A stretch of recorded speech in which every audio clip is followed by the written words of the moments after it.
Jin dan setan dalam perspektif sains modern terungkap. Suara aneh di tengah malam, perasaan kayak ada yang ngawasin padahal lagi sendirian, atau bayangan yang tiba-tiba lewat di sudut mata.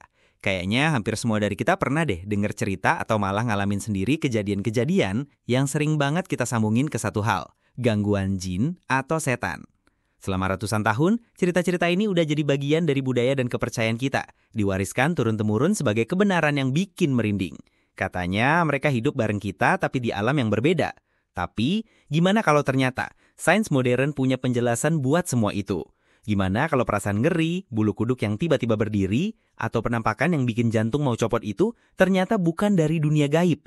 Gimana kalau semua itu datang dari sesuatu yang bisa diukur, dianalisis, dan dijelasin pakai logika?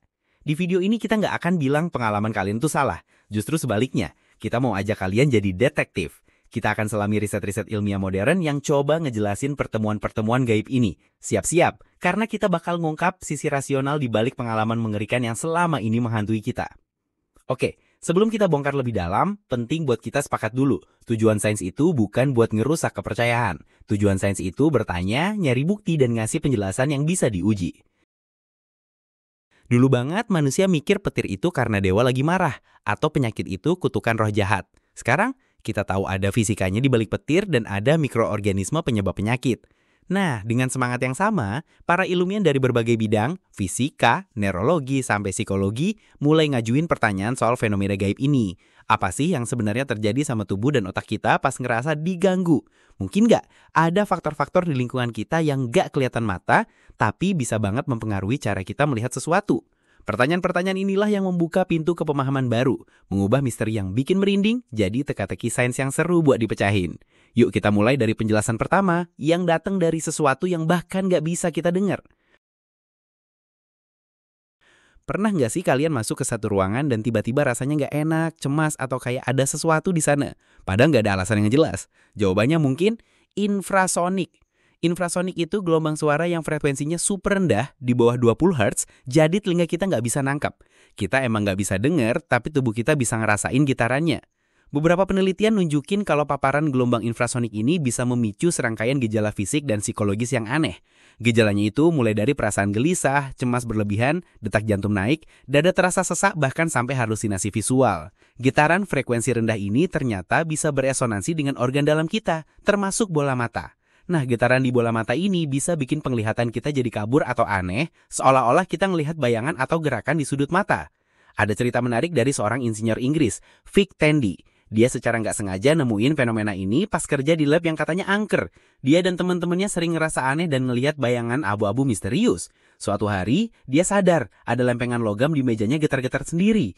Setelah diselidiki, ternyata biang keroknya adalah kipas angin baru di lab itu yang ngeluarin suara di frekuensi 19 Hz, gelombang infrasonik. Begitu kipasnya dimatiin, perasaan nggak nyaman dan hantu di lab itu langsung hilang. Banyak lokasi yang dianggap angker kayak gedung tua, stasiun bawah tanah, atau gua secara alami bisa menghasilkan infrasonik lewat hembusan angin atau aliran air. Jadi, yang kita kira energi negatif atau kehadiran makhluk halus bisa jadi cuma respon tubuh kita terhadap suara yang nggak terdengar. Penjelasan berikutnya datang dari dunia fisika lagi, namanya medan elektromagnetik atau EMF. Sama kayak infrasonik, kita emang nggak bisa lihat EMF, tapi medan ini ada di mana-mana. Dipancarin sama kabel listrik dinding, tower sinyal, bahkan bumi kita sendiri. Sebagian besar sih nggak bahaya, tapi medan elektromagnetik yang nggak stabil atau terlalu kuat bisa ngisengin otak kita. Riset nunjukin kalau paparan EMF tertentu, apalagi kalau kena bagian otak yang namanya lobus temporal, bisa memicu pengalaman yang mirip banget sama ketemu hantu. Lobus temporal ini tugasnya ngurusin emosi dan memori. Kalau bagian ini dirangsang, bahkan secara buatan, bisa muncul sensasi kayak disentuh sosok tak kasat mata, dengar suara-suara aneh, atau ngerasa ada orang lain di ruangan itu. Seorang ilmuwan Kanada namanya Michael Persinger bikin eksperimen yang terkenal banget namanya helm Tuhan. Dia masangin helm yang hasilin medan magnet lemah ke kepala peserta. Hasilnya, banyak peserta yang ngaku ngalamin pengalaman spiritual atau ngerasa ada makhluk lain bareng mereka di ruangan itu. Tempat-tempat yang sering dibilang angker kayak bangunan tua seringkali punya instalasi kabel yang udah usang, yang akhirnya nyiptain medan elektromagnetik yang nggak beraturan. Jadi perasaan diawasin atau dicolek setan di gudang yang lembab itu mungkin bukan interaksi sama dunia lain, tapi interaksi antara otak kamu dengan kabel listrik rusak di sekitarmu.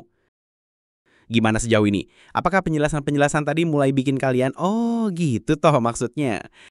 Kalau kalian ngerasa video ini menarik dan nambah wawasan, kami bakal seneng banget kalau kalian pencet tombol like dan subscribe.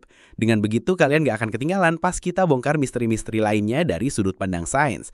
Oke, sekarang kita lanjut ke faktor berikutnya yang mungkin jadi faktor terkuat dari semuanya. Ini mungkin faktor terkuat dari semuanya, pikiran kita sendiri. Sains sudah buktiin berkali-kali apa yang kita meyakini itu bisa banget ngubah cara kita ngelihat dunia. Namanya sugesti dan bias konfirmasi. Simpelnya, kalau kamu masuk ke sebuah rumah dan udah yakin banget rumah itu angker, otak kamu bakal aktif nyari-nyari bukti buat membenarkan keyakinan itu. Ada satu studi klasik yang nunjukin ini dengan jelas banget. Peneliti ngajak 2 kelompok buat tur teater tua. Kelompok pertama dikasih tahu kalau teater itu lagi renovasi. Kelompok kedua dikasih tahu kalau teater itu terkenal angker. Hasilnya, kelompok yang disugesti angker ngelaporin lebih banyak pengalaman aneh dan perasaan gak nyaman, padahal mereka ada di lokasi yang persis sama. Kekuatan sugesti ini juga ngejelasin kenapa wujud penampakan itu beda-beda di tiap negara. Di Indonesia, orang mungkin lihat pocong atau kuntilanak. Di Barat, mereka mungkin lihat vampir atau hantu zaman dulu. Otak kita ngisi bagian yang kosong dengan gambar yang udah kita kenal. Suara pintu berderit di rumah biasa ya cuma suara pintu. Tapi suara yang sama di rumah yang dicap angker bisa langsung dianggap langkah kaki makhluk halus. Kadang, penjelasan yang paling sering itu justru datang dari dalam kepala kita sendiri, dari cara kerja otak kita yang super rumit. 2 fenomena neurologis yang sering banget soal diartiin sebagai serangan jin atau setan adalah kelumpuhan tidur dan halusinasi hipnagogik. Kelumpuhan tidur atau yang kita kenal sebagai erep-erep, pasti banyak yang pernah ngalamin kan? Itu loh kondisi pas kita udah sadar, mata melek tapi seluruh badan kaku nggak bisa gerak. Ini terjadi pas otak kita kebangun dari fase tidur mimpi, tapi tubuh kita masih off, biar kita nggak ngegerakin badan sesuai mimpi. Dalam kondisi panik dan rentan ini wajar banget kalau seseorang ngalamin halusinasi mengerikan, kayak ngelihat sosok hitam di dada, ngerasa dicekik, atau denger bisikan. Ini bukan serangan gaib, tapi error singkat antara otak dan tubuh pas pindah dari mode tidur ke bangun. Selain itu, faktor lingkungan juga bisa jadi pemicu. Paparan zat beracun kayak karbon monoksida dari pemanas ruangan yang rusak atau spora jamur beracun di dinding lembab bisa nyebabin gejala neurologis kayak paranoia, bingung, dan halusinasi.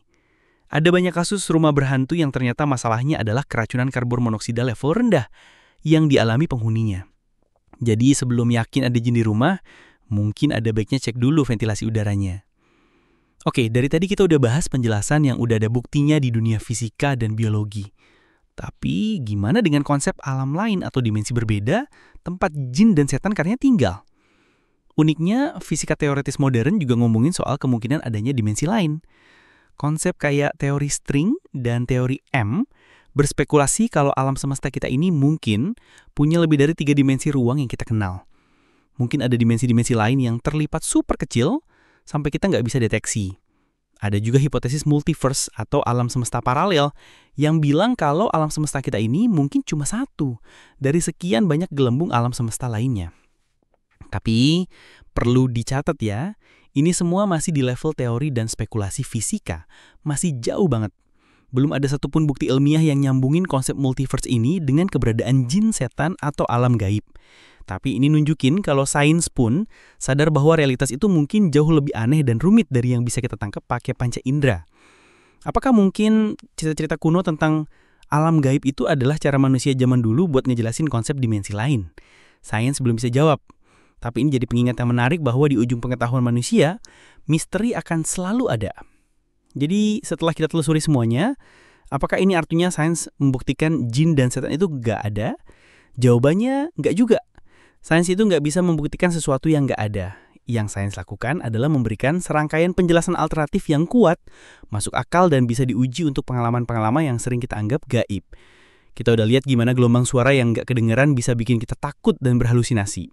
Kita udah belajar gimana medan listrik bisa ngisengin otak kita dan bikin kita ngerasa diawasin. Kita juga jadi paham betapa kuatnya sugesti dan pikiran kita dalam ngebentuk realitas. Dan terakhir kita lihat gimana otak kita sendiri lewat kondisi kayak erep-erep bisa ngeciptain teror yang rasanya nyata banget.